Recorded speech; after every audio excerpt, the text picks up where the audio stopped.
नमस्ते, मी हेमा. तुम्हा सगळ्यांचं खूप खूप स्वागत.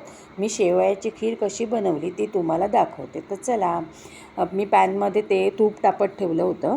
तूप टाकलं 1 चमचा आणि मग त्याच्यावरती हे बदामाचे काप करून घेतले होते, ते थोडेसे परतवून घेतले.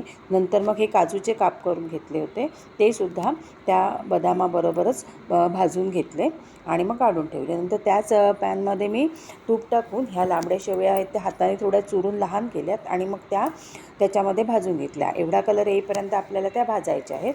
आता मग मी गॅस बंद करून त्या काढून घेते.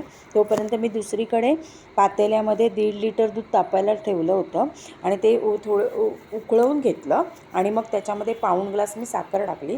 तुम्हाला किती गोड पाहिजे त्याप्रमाणे तुम्ही साखर घालू शकता.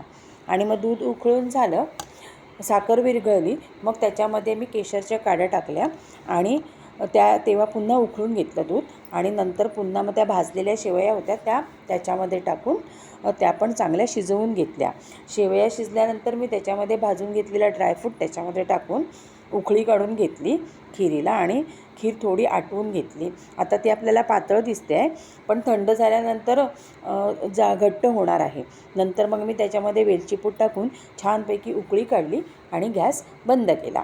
अशा प्रकारे आपली ही खीर तयार झाली. मग खीर थोडी कोमट झाल्यावर त्याच्यामध्ये मी थोडंसं मीठ टाकलं आणि ढवळून घेतलं आणि अशी आपली खीर तयार झाली. आता आपण ती बाऊलमध्ये काढून घेऊया. तर तुम्हाला माझी ही रेसिपी कशी वाटली? आवडली तर लाईक करा, शेअर करा आणि सबस्क्राईबसुद्धा करा. थँक्यू.